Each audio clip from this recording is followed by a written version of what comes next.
Olá a todos, sou Marcos Vieira, médico nefrologista e presidente da Fundação ProRim.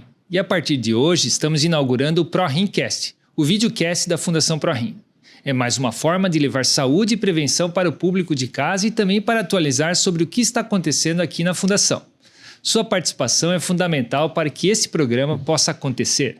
Então, não deixe de mandar suas dúvidas na caixa de perguntas que disponibilizamos nos stories do Instagram e Facebook da ProRim. Você pode mandar a sua dúvida também para o e-mail comunicação@prorim.org.br. Em todo episódio vamos trazer as suas dúvidas para serem respondidas aqui pelos nossos profissionais e convidados. No programa de estreia, vamos tratar de um assunto que tem ganhado força e preocupação nas últimas semanas, a dengue. Depois da vinheta, vamos conversar com a doutora Flávia Fonseca Gregori, médica infectologista do Hospital da Unimed e Hospital Municipal São José, coordenadora do Serviço de Comissão de Infecção Hospitalar do Hospital Municipal São José e Unimed e preceptora do Serviço de Clínica Médica do Hospital Municipal São José. E com Anderson da Silva, coordenador da Vigilância Ambiental da Secretaria Municipal de Saúde de Joinville.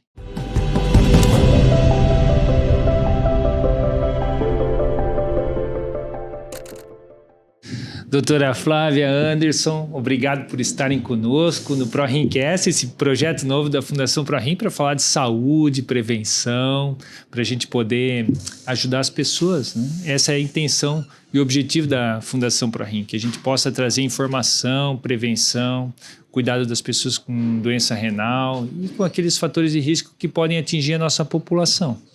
Então, acho que uma conversa inicial sobre dengue é muito importante a gente saber assim, o que é dengue, doutora Flávia?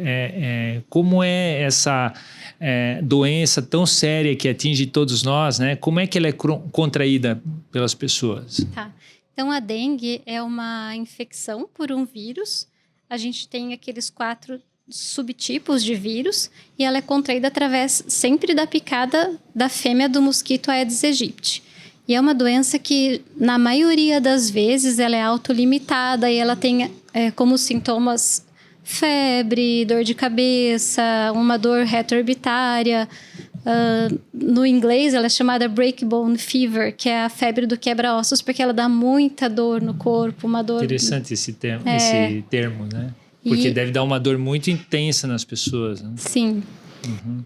E ela também pode assim ser mais parecida como uma gripe, assim, causa sintomas assim leves ou ela é sempre intensa, assim, na maioria das pessoas?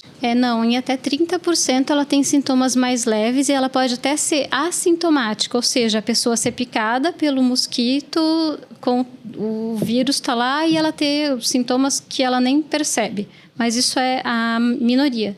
A maioria acaba tendo sintomas leves ou mais floridos, que é com sintomas desagradáveis, mas não graves. Essa é a maioria das vezes.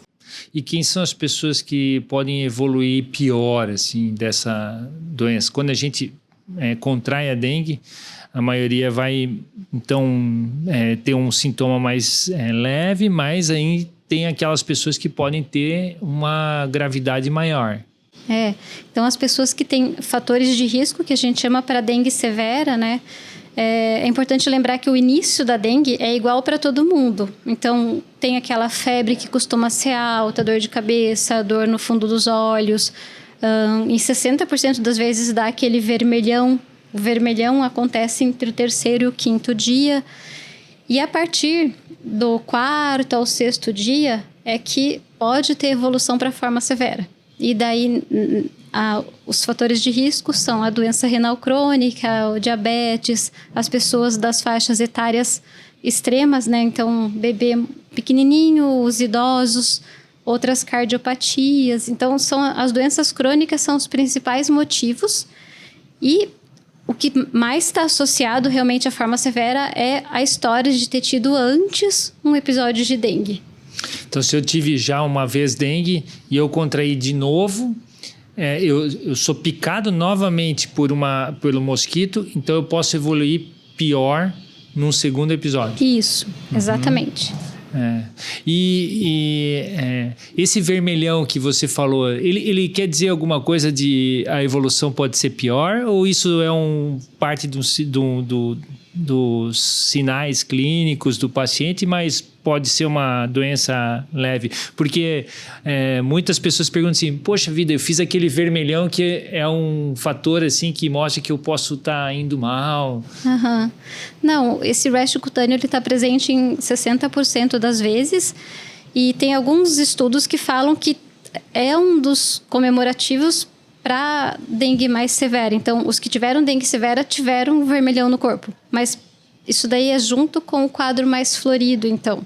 Né? O quadro mais sintomático da dengue. Mas não necessariamente porque teve o vermelhão, a doença vai ser pior. Uhum. O Anderson, e você que trabalha muito na área de conversar com a população, de falar com as famílias, né? Isso são ações de prevenção da doença, né? Da dengue, né? Como é que é inicialmente esse processo de combater, né, de uma forma tão importante um mosquito que pode estar em qualquer lugar, em qualquer cenário da nossa cidade, né? A gente fala muito de água parada. Como é que é uma solução? Como é a solução encontrada pelos órgãos gestores, por vocês, para combater essa disseminação dos focos? Então, doutor, realmente é uma situação bem complicada essa questão de dengue, porque a fêmea do mosquito que pica, né? Ela precisa picar porque ela precisa de sangue para ovular e para fazer a postura dos ovos. E ela não escolhe faixa etária, não escolhe um credo, não escolhe cor. Então, ela vai estar em todos os locais onde ela possa entender. Ela é bem seleta na postura dos ovos e ela vai escolher, então, locais onde possam estar com água. Não necessariamente estejam com água. Ela tem um radar, ela vai sobrevoando, então ela vai verificar que esse copo aqui é um local que ele está seco, mas que futuramente ele vai ser alcançado pela água, porque a água ela é o combustível para que o ovo ecloda, o ovo do mosquito, né? E é uma doença bem complicada, porque esses ovos de postura que a fêmea faz, ela não faz num local só, ela faz em vários locais, para a garantia da prole dela, para que os ovos eclodam e que realmente saiam mais mosquitos. E esses ovos eles têm uma durabilidade muito grande, de até 1 ano e meio, mesmo no seco. Então é complicado. Porque então, às se vezes, o mosquito colocar o ovinho lá há no 1 ano e meio plástico, atrás, pode ficar seco. Exatamente. Tal, e aí chove hoje, ele prolifera ali. Exatamente, cria. Então, por isso que nós enfatizamos muito a questão de eliminar. Nós precisamos eliminar.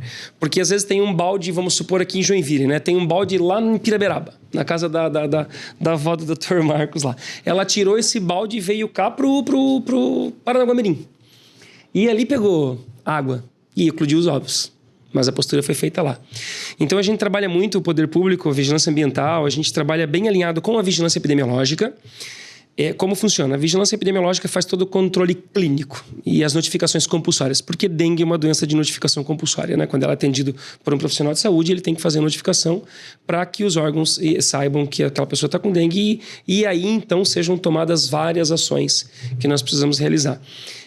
Quando a vigilância epidemiológica recebe uma notificação compulsória de uma pessoa com dengue, ela automaticamente nos comunica, porque isso gera um SINAM, que é um Sistema Nacional de Notificação, gera um número e ele vem para nós lá na Vigilância Ambiental. Trabalhamos sempre paralelo um com o outro. Eles fazem um trabalho todo de parte clínica e investigação e a gente faz todo o trabalho de cabo de enxada lá mesmo, de ação mecânica, de controle de zoonoses que nós falamos, né? Então, essa notificação vem para nós. Diante dessa notificação, nós traçamos as nossas estratégias, que são várias linhas de trabalho na vigilância ambiental. Uma das linhas de trabalho é pegar essa notificação, delimitar uma área e fazer um bloqueio de transmissão, que nós chamamos.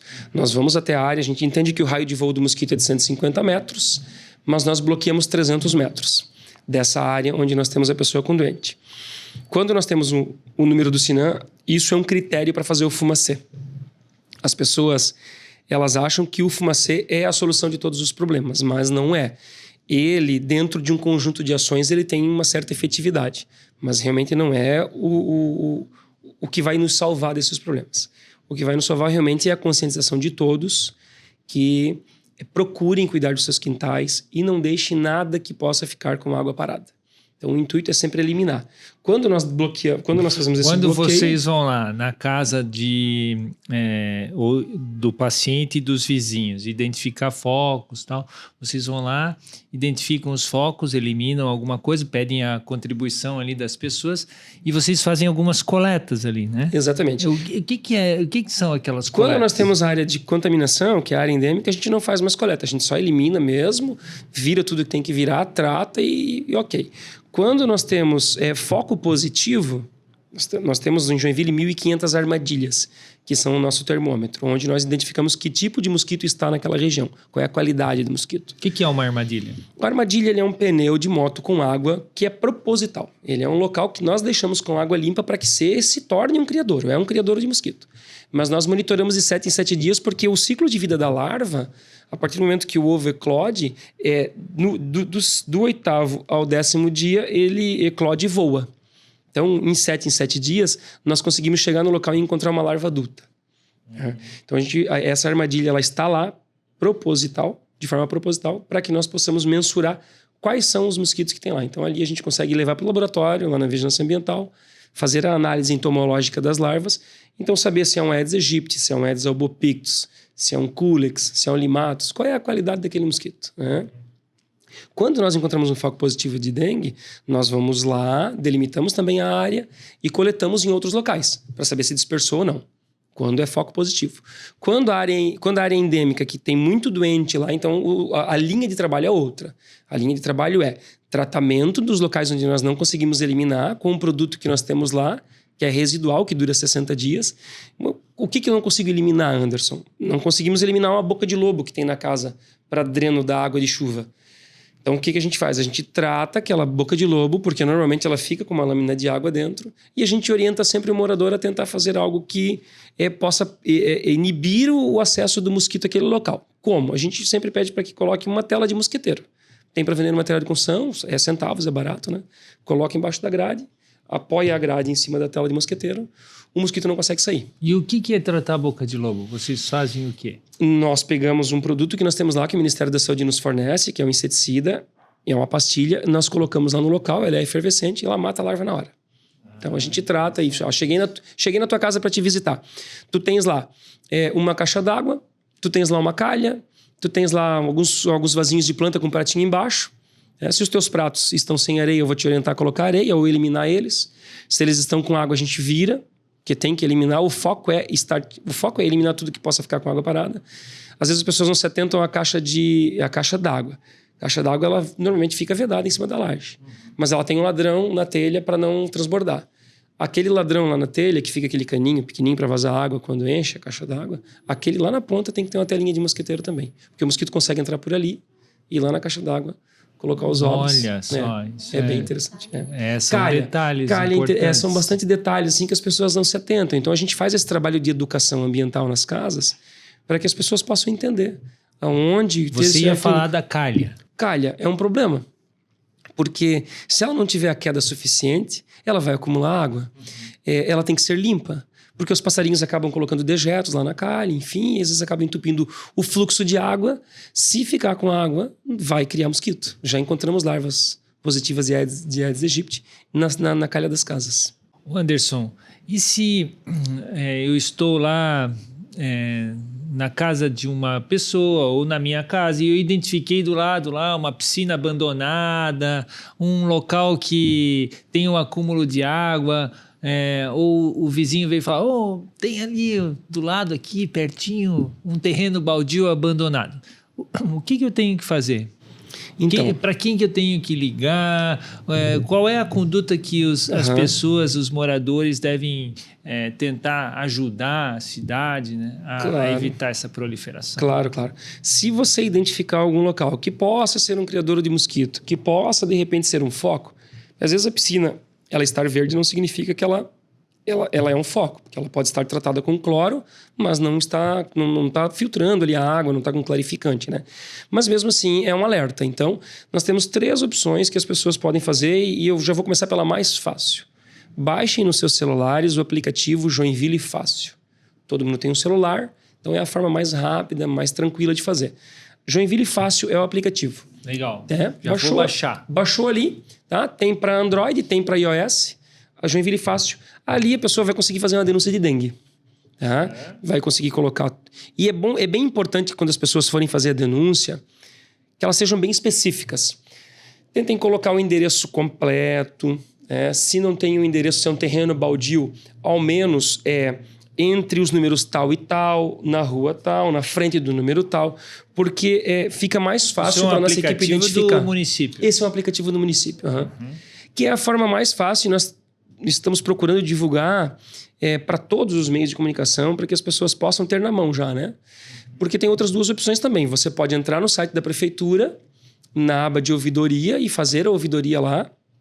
E você pode também ligar para 156. Tá aí. Tá instalado. Mas o aplicativo é fantástico. O aplicativo dá para fazer pelo aplicativo, funciona, a gente recebe diariamente as denúncias. Então a gente já distribui com a equipe lá, nós temos várias pessoas na equipe que tratam dessa linha de trabalho. É um aplicativo próprio para isso. Próprio para isso. Tem outras opções no aplicativo. Pode colocar lá a iluminação pública, que está apagada. São várias situações ali. Mas tem uma aba específica dentro do aplicativo de dengue, onde você pode fazer as denúncias. Nós recebemos as denúncias e nós tratamos todas elas. Doutora, então a gente foi lá, já vamos voltar para o Anderson depois, falar um pouco mais sobre as ações preventivas aí que o município está tomando, mas tem como a gente vacinar, prevenir a dengue através de vacinação? Sim, então o que acontece? A vacina que a gente tem disponível, ela é uma vacina com vírus vivo atenuado. Então, é uma vacina que não pode ser tomada por qualquer pessoa. Os imunodeprimidos, por exemplo, eles têm um viés contra a vacinação. O que a vacina faz? A vacina induz uma imunidade. Para essa vacina, que é com esse vírus vivo atenuado, a exigência pelo CDC, que é o órgão internacional de vacinas, é que a pessoa já tenha tido dengue. Então, ela tem que ter ou a comprovação do NS1, que é o tal do teste rápido, ou um IgM e um IgG positivo para dengue, ou seja, teve a doença e sarou. Por que isso? Porque a gente sabe que a dengue severa, ela tem como principal fator de risco a aquisição prévia da dengue. Então, se a pessoa nunca teve dengue, tomou a vacina, e aí ela pega a dengue, então nesse segundo episódio após a vacina, daí ela pode, por causa da vacina, evoluir para dengue severa. Desenvolver, então. Se eu não tive dengue, eu não posso fazer essa vacina. Isso. Que hoje é disponível. Isso. Então, para eu saber se eu tive dengue, eu faço o IgG, se ele está positivo, eu já tive contato com a dengue. Isso. E aí o IgM negativo. Ou os dois, né? Porque o IgM, ele é um anticorpo de fase aguda, que geralmente está positivo na fase aguda, mas ele tem algumas reações cruzadas com outras doenças. Então, a recomendação não é o IgM puro. Então, tem que ter o IgM ou o IgG. Ah, entendi. Ambos, né? Ou só o IgG, ou então, histórico comprovado de ter o NS1 prévio. E NS1 é um exame para comprovação da dengue. Que tem o antígeno da dengue. Então, se eu tive dengue semana passada, teve lá o NS1 positivo. Daqui 6 meses você pode tomar a vacina. Espero 6 meses para poder tomar a vacina. Isso. E daí são 2 doses. Uma, né, quando der os 6 meses da vacina, e outra após 3 meses da primeira dose. E nisso você tem uma prevenção de até 80% das dengues severas.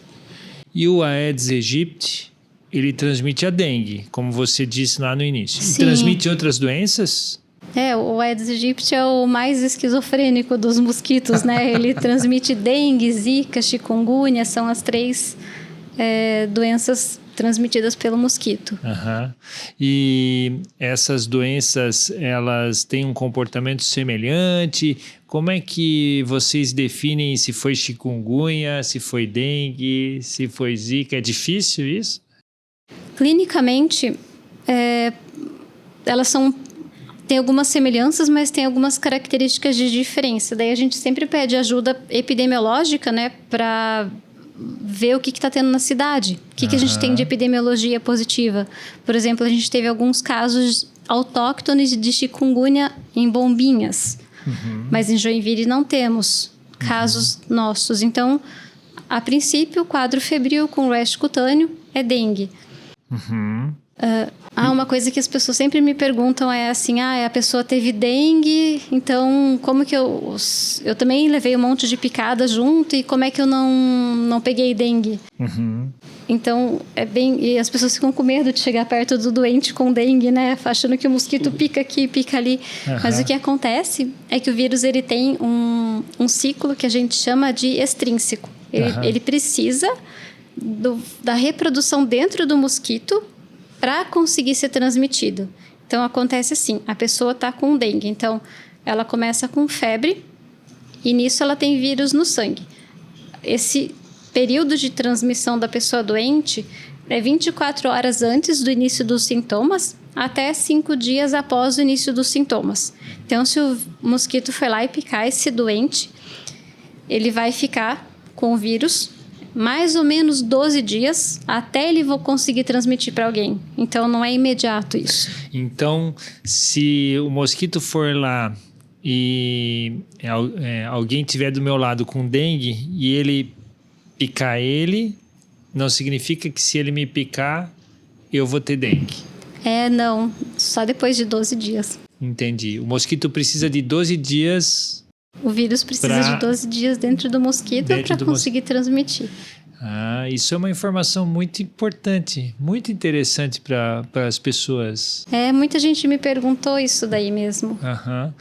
E o chikungunya, a dengue, o tratamento é o mesmo? Na verdade, a gente não tem um tratamento específico, né? É só suporte.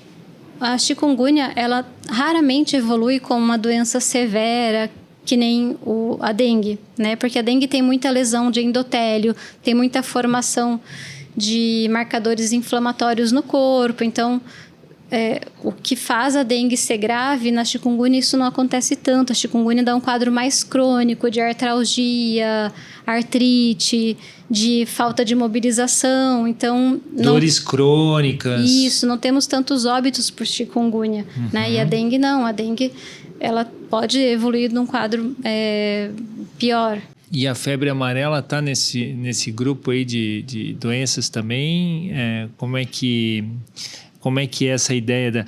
eu fui para uma região lá endêmica de febre amarela. Dengue também está ali próximo. Como é que é isso? A febre amarela ela tem uma característica importante que é deixar amarelo. Então, a pessoa fica ictérica, ela faz muita lesão hepática, né? O que a dengue não acontece. A gente praticamente não vê icterícia pela dengue. Pode, mas é muito mais raro. A febre amarela não, né? Mas o curso é mais ou menos semelhante. Quando a gravidade da dengue, né? Quando é que eu tenho que me preocupar? Eu tive dengue, fui orientado a tomar água, tomar os remédios lá. Hidratação oral. Que a gente sempre orienta isso, os nossos pacientes. Né? Te hidrata, cuidado, fica em casa, em repouso, depois... Né? E aí, quais são os sinais de alerta para ele falar assim, não, agora eu tenho que ir para o hospital? Isso é bem importante. Então, os sinais de alerta são aqueles sinais de que a coisa pode não ficar bem.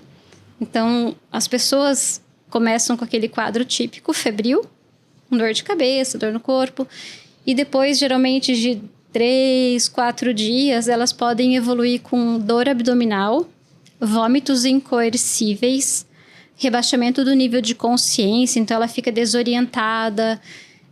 Uma outra coisa que pode acontecer é a falta de ar. Então a pessoa sente um cansaço, sente que puxa o ar e o ar não vai. Tudo isso é por causa da lesão endotelial. O que acontece? Os vasos sanguíneos eles são afetados pelos vírus e pelas citocinas inflamatórias, né, pela inflamação do corpo, e eles dilatam.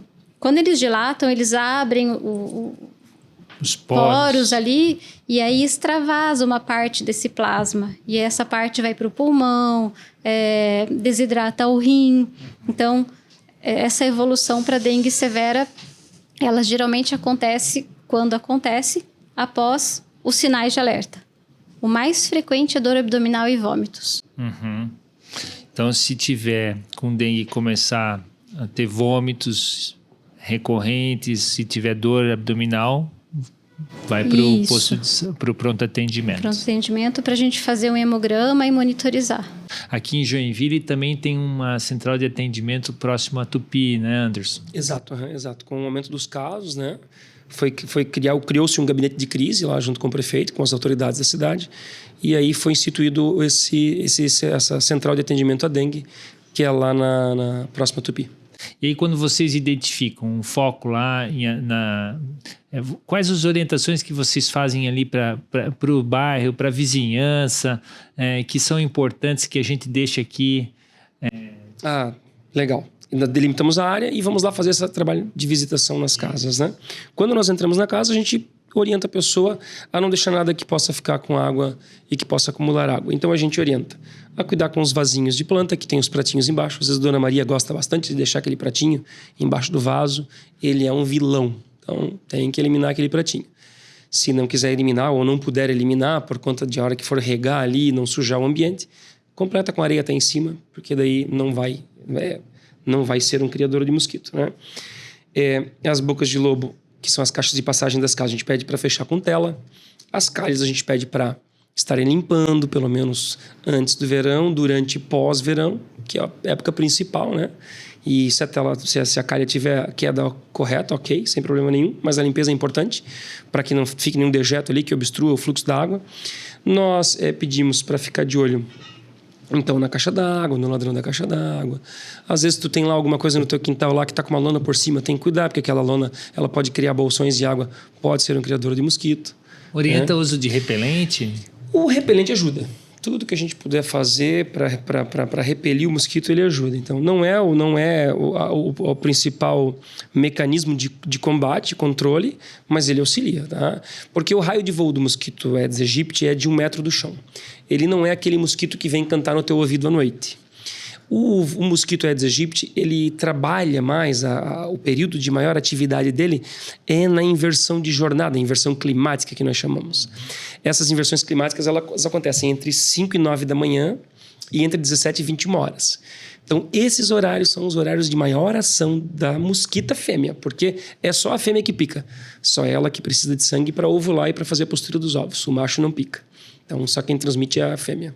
Então, ali naquele horário do café da manhã, aquele mosquitinho que está embaixo da mesa é perigoso. Exatamente. Então, ele não é um mosquito que canta no teu ouvido, ele é um mosquito que tem uma picada indolor. Às vezes, na hora do happy hour. Na hora do happy hour. Então, às vezes, tu é picado e tu nem sente.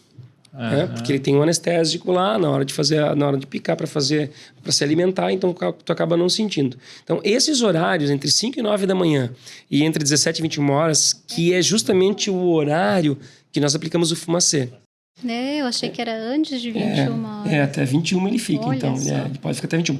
E como o raio de voo dele é de 1 metro do chão, se tu tiver de bermuda, se você tiver de manga curta, o uso do repelente nas pernas e nos braços, eu acho que vai auxiliar um pouco, sim. A gente não sabe muito bem, talvez vocês saibam que vocês estão sempre... Tem algumas pessoas que elas são mais picadas do que outras, né? Então, dizem, né, que algumas pessoas, o mosquito identifica ali uma atração maior, né? Mas quando a gente está numa situação endêmica, a gente tem que orientar todo mundo, não interessa se o mosquito vai não, gostar mais de um ou de outro. Orienta as pessoas a ter esse cuidado.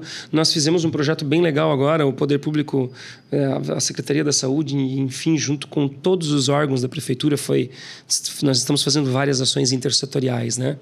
Então, a gente trabalhou muito com os 10 minutos contra a dengue, que é preconizado pelo Ministério da Saúde, que é uma cartilha onde tem todos os locais que possam ser criadores do mosquito. Essa cartilha são 10 minutos por semana. A Prefeitura está trabalhando muito, fazendo uma ação de campanha de mídia bem grande, assim, para que as pessoas tenham essa consciência e comprem essa briga junto com a gente. De passar 10 minutos por semana no quintal da casa e estar eliminando todos aqueles locais que nós elencamos ali, para que seja eliminado e para que tenha esse cuidado. Então, são 10 minutos por semana, a gente tenta levar de forma lúdica. A gente, inclusive, pegou esses 10 minutos, distribuiu para todas as escolas de Joinville. Todas as escolas municipais, estaduais e particulares receberam esse projeto que nós fizemos agora no mês passado. As crianças levaram como tarefa de casa para fazer com os pais. A educação realmente transforma a sociedade. E as crianças levam para casa realmente, discutem isso em casa. Exatamente. Na Eles hora são ali do almoço, do multiplicadores. jantar. E realmente esse trabalho é extremamente importante que vocês estão fazendo, porque a gente precisa da participação da população, né? Doutora, eu vou voltar aqui a um assunto que daí também eu faço, mas nós vamos conversar, que é e os rins, né? E os rins, né? A dengue tem também, infelizmente, consequências sobre os rins, né? A gente sabe que fatores de risco maiores, né? Idosos, pessoas com doença renal, doença cardíaca. Você trouxe até um dado interessante aqui, né? Sobre a evolução de pessoas que fazem diálise ou transplantados. Fala um pouco para a gente sobre isso. Então, a lesão renal acontece geralmente nos pacientes que têm a dengue severa. São os pacientes que estão nas UTIs, que evoluíram com aquele extravasamento de plasma que eu expliquei e que ficaram, por causa do choque, tiveram essa lesão renal.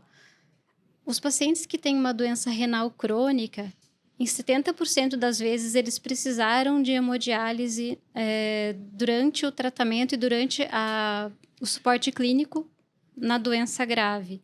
Enquanto que os transplantados renais, nesses estudos que foram publicados no ano passado, apenas 8% precisaram da terapia dialítica.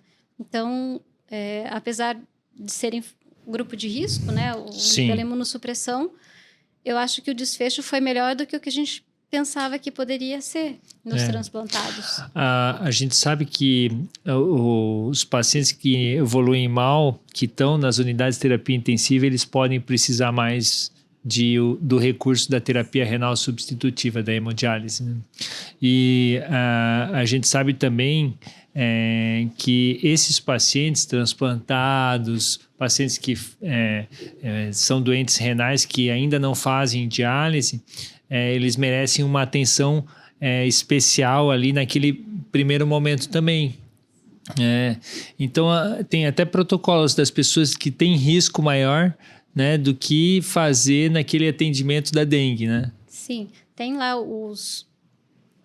a hidratação, né? Tem os ml por quilo lá, só que a gente sempre tem que prestar atenção em quem que a gente vai colocar tanto volume. Se é uma pessoa que tem alteração na função cardíaca, né? Você não pode dar um volume demais. Então, quando a gente tem uma pessoa com dengue, com algumas comorbidades, é tudo bastante cauteloso, né? É pisar em ovos, o tanto que você vai hidratar para não evoluir com insuficiência renal e o tanto que você vai não exceder nessa hidratação por causa da cardiopatia. Sim, as particularidades que daí são tão importantes, o tratamento individualizado, né? Os pacientes, existe um grupo de pacientes que, em virtude de uma dengue mais séria, podem fazer o que a gente chama de glomerulonefrite, que é uma inflamação da célula renal lá do glomérulo, e eles fazem algumas doenças ali que cursam com piora, a pessoa fica com inchaço nas pernas, faz pressão alta, hipertensão arterial sistêmica. E isso tudo pode, como consequência, também causar proteínas na urina, chama proteinúria. A gente tem uma chamada hepatite transinfecciosa, porque o fígado ele é um órgão imunológico, então ele participa de todo o processo de defesa. E aí acaba alterando as aminotransferases, que são enzimas que vivem dentro das célulazinhas do fígado, dos hepatócitos, e isso daí é uma alteração que vai ser... Depois que acaba a doença, isso é totalmente irreversível. Então, a pessoa dificilmente vai evoluir com uma insuficiência do fígado, uma insuficiência hepática pela dengue. Uhum. No caso dos pacientes renais crônicos que fazem hemodiálise, o desafio é a hidratação, né? Porque eles perdem a capacidade de urinar, né? E em parte, um grupo de pacientes, né? E quando eles perdem a capacidade de urinar, como você orientar a hidratação? Então, como você disse, pisando em ovos, a gente precisa de um cuidado um pouco mais, né? Um pouco mais delicado ali naquele primeiro momento para acompanhar a evolução da doença. Se é um caso mais sério, se é um caso que está realmente com os sintomas de alerta que você mencionou anteriormente, né? Extremamente importante para esse grupo de pessoas, né, ficarem em alerta, porque a dengue, na maioria das pessoas, ela passa, mas existem os grupos de risco, como você mencionou, né? Eu tenho a pergunta aqui de algumas pessoas, né, que eu vou trazer aqui para vocês. Então, Flávia, a dengue é transmissível entre as pessoas ou somente na picada do mosquito? O Ivan perguntou isso. Ivan, então, a gente tem a transmissão apenas pela picada dos mosquitos, porque o vírus precisa daquele ciclo extrínseco dentro do mosquito para poder ser transmitido, diferente de outras doenças infecciosas que têm uma transmissão interhumana, né? A dengue é estritamente por picada. A Marisa perguntou assim, eu sou transplantada, se eu pegar dengue eu morro? Eu estou com medo. Não, provavelmente não morre não, né? Mas precisa de cuidados, às vezes de internação hospitalar para a gente monitorizar o hematócrito, as plaquetas, né? Para ver se não tem uma hemoconcentração, então, e também conseguir fazer hidratação de acordo com o rinzinho que ela tem. Importante isso, né? Importante estar em alerta, Marisa, né?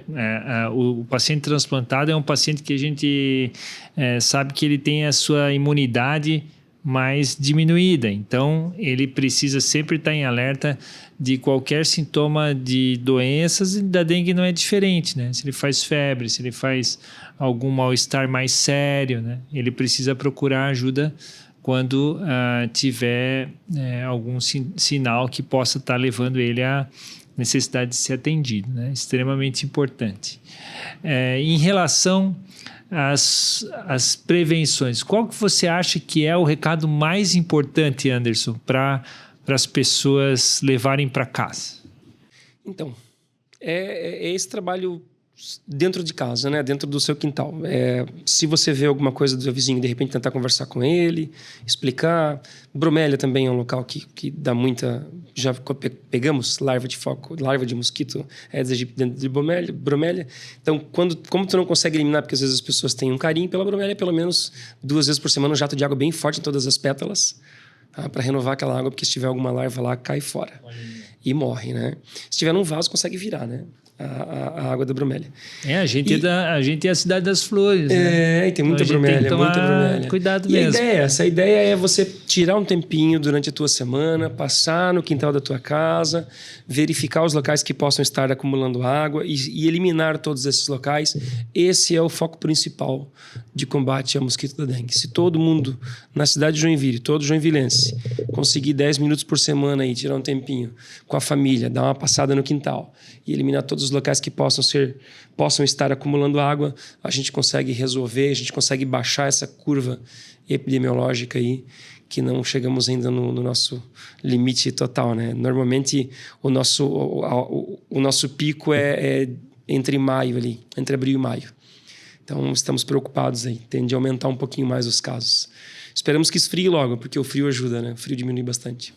Então a gente ainda pode ter um aumento ainda maior do que já aconteceu nesse mês passado. Exatamente, corremos o risco ainda de ter um aumento. Então vamos trabalhar. Não chegamos no pico ainda. A nossa curva epidemiológica aqui em Joinville foge um pouco à regra dos outros locais endêmicos, né, que começam normalmente em novembro, dezembro. Joinville é diferente por conta do clima subtropical úmido. Nós temos todos os fatores que favorecem a essa questão de dengue na cidade. É quente, é úmido, a gente sempre inicia o ano chovendo muito, e aí enquanto está chovendo não preocupa, porque a água está renovando, mas a hora que para de chover, que vem o sol, e aí vem muito quente o sol, essa é a hora que preocupa demais. Então por isso que normalmente aqui em Joinville começa em fevereiro, março, e abril, então entre abril e maio ali é o nosso pico. Depois de maio começa a baixar, começa a diminuir um pouco, até porque esfria junho e julho, né? Mas não chegamos no nosso pico ainda, então nos preocupa muito.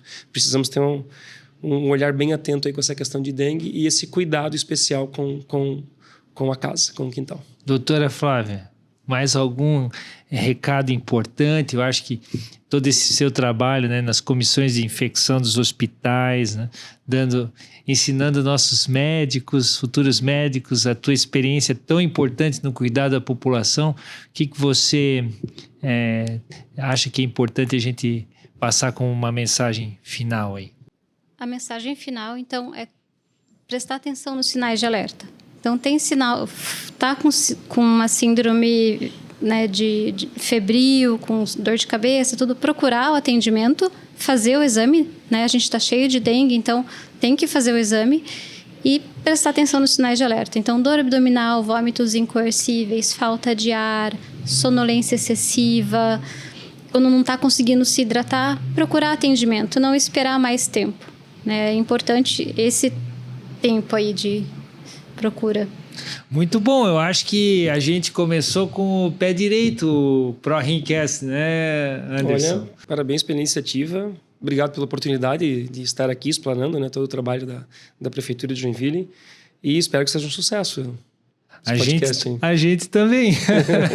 A gente quer agradecer você, Anderson. Imagina, estamos à disposição quando precisar. Agradecer o trabalho de vocês, né? Toda a dedicação aí à nossa cidade, às pessoas, né? Porque a cidade, né? As pessoas é que fazem essa cidade crescer, se desenvolver, mas elas precisam também das orientações, né? Nos momentos de dificuldade, vocês vêm fazendo isso aí com muita desenvoltura, né? Então, muito importante isso pra gente. Obrigado.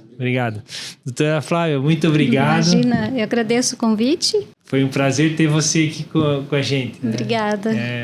Acho que a gente começou realmente com o pé direito aí, com vocês dois trazendo, né, tanta informação, tanta riqueza aí para o nosso programa. Obrigado. Obrigada. Então tá aí, ProRimcast chega ao fim. A gente agradece a participação de todos. Eu tenho certeza que terão muitos outros programas, muita informação. Participe, mande sua mensagem, que você é quem faz com que o programa continue, que a gente traga mais informações para vocês, sempre buscando a saúde, a prevenção e a saúde, obviamente, também da população em geral. Previna-se, busque a informação. Um abraço a todos.